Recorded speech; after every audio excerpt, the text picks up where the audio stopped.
ভাই এটার দাম কত যাচ্ছেন? দাম চাচ্ছি 1,40,000 ভাই। ভাই এটার দাম কয় লাখ টাকা যাচ্ছেন? 3 লাখ টাকা যাচ্ছেন। আঙ্কেল এগুলোর দাম কত করে? দাম হলে 20, 22, 15, 16 তার ঠিক।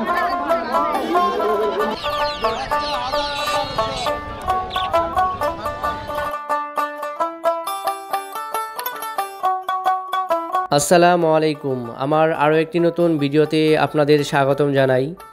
আজ আমি যাচ্ছি বগুড়া জেলার এক ঐতিহ্যবাহী হাট ধাপের হাটে, যেখানে রয়েছে বাংলাদেশের সর্ববৃহৎ গরুর হাট, পশু পাখির হাট, মাটির তৈজসপত্র, বাঁশের তৈরি জিনিস, শাকসবজি আর কাপড়ের বিশাল বাজার।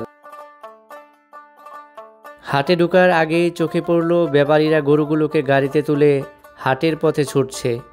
গরুর ডাক আর গাড়ির গর্জনে চারপাশ মুখরিত।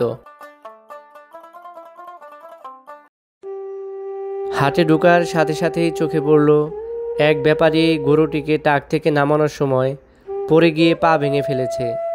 গরুটি যন্ত্রণায় মাটিতে ছটফট করতেছে আর ব্যাপারী অসহায় দৃষ্টিতে তাকিয়ে আছে। হাটে ঢুকেই এই দৃশ্যটা দেখে মনটা খারাপ হয়ে গেল। হাটে পৌঁছে ব্যাপারীরা গরুগুলোকে গাড়ি থেকে সাবধানে নামাচ্ছে। কেউ দড়ি টেনে ধরে রাখছে, কেউ গরুর পা ঠিকভাবে মাটিতে রাখতে সাহায্য করতেছে। চারপাশে কোলাহল, গরুর ডাক আর মানুষের ব্যস্ততা মিলেমিশে এক চিরচেনা দৃশ্য তৈরি করেছে।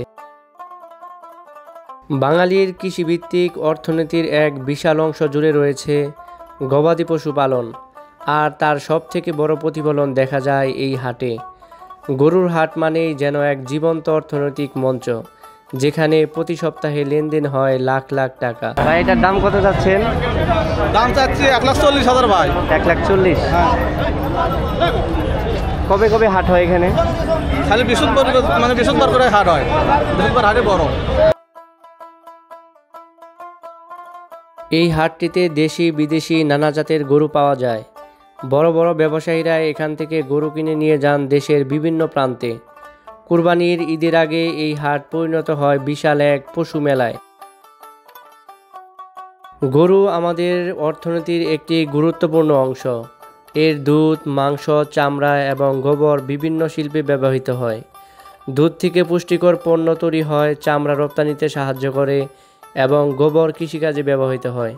গরু আমাদের খাদ্য ও কৃষির চাহিদা পূরণে গুরুত্বপূর্ণ ভূমিকা পালন করে থাকে। বগুড়া জেলার ধাপের হাট একটি ঐতিহ্যবাহী পশুর হাট, যা অনেক বছর ধরে ব্যাপারী ও কৃষকদের মিলন মেলা হয়ে উঠেছে। এখানে গরু, মহিষ, ছাগল সহ বিভিন্ন পশু কেনাবেচা হয়। এই হাট বগুড়ার সাংস্কৃতিক ও বাণিজ্যিক ঐতিহ্যের একটি গুরুত্বপূর্ণ অংশ। আজকের হাটের এই গরুটি সবথেকে বড় গরু। দাম চাচ্ছিল 3 লক্ষ টাকা।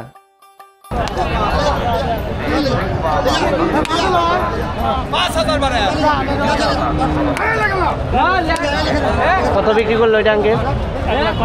1,05,000। এগুলো ঘাস কত করে আঙ্কেল? 10 টাকা আটি। গরুকে খাওয়ানোর জন্য হাটটিতে ঘাস, খড় সবকিছুই পাওয়া যায়। এই হাটে শুধু বড় গরুই নয়, রয়েছে ছোট বাছুরের বিশাল বাজার। অনেকেই খামার গড়ে তোলার জন্য এখান থেকে ছোট বাছুর কিনে নিয়ে থাকেন। আঙ্কেল এগুলোর দাম কত করে? দাম হলে 20, 22, 15, 16 তার ঠিক নেই। যেরকম জিনিস সেরকম দাম। আপনারা যারা নতুন খামার করতে চান, বাংলাদেশের যে কোনো প্রান্ত থেকেই খুব সহজেই বগুড়া শহর হয়ে চলে আসতে পারবেন এই হাটটিতে। তুলনামূলকভাবে গরুর দাম অনেক কম। দেশি বিদেশি প্রজাতির বিভিন্ন রকমের বাছুর পেয়ে যাবেন আপনারা। ধাপের হাটে গরুর পাশাপাশি দেশি ও বিদেশি প্রজাতির ছাগল পাওয়া যায়, যা দুধ ও মাংসের জন্য খুবই গুরুত্বপূর্ণ। বিদেশি জাতের ছাগলগুলোর উৎপাদন ক্ষমতা বেশি হওয়ায় হাটে খুব জনপ্রিয়। ধাপের হাটে পুরাতন সাইকেলও পাওয়া যায়, যা স্থানীয়রা সস্তায় কিনে ব্যবহার করে থাকেন। এসব সাইকেল সাধারণত মেরামত করে আবার চলাচলে ব্যবহৃত হয়।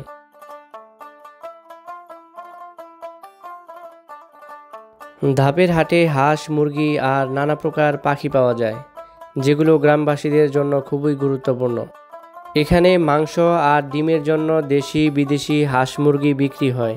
ব্যাপারীরা নানা বয়স ও জাতের পাখি নিয়ে আসে এই হাটে, যা গ্রামীণ জীবনে অনেক কাজে লাগে। এই হাটে পাখি কেনাবেচা সাধারণ মানুষের জন্য এক বড় উৎসাহের জায়গা।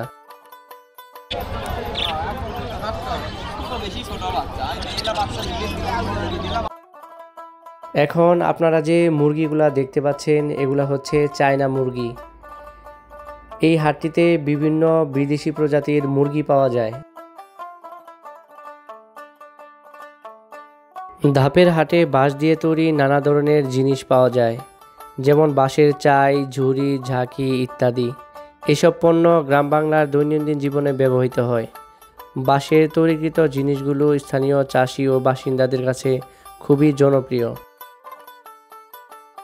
ধাপের হাটে শীতল পাটি পাওয়া যায়, যা গরমের সময় আরামদায়ক শোয়ার জন্য ব্যবহৃত হয়। এসব পাটি স্থানীয়ভাবে হাতে তৈরি এবং টেকসই।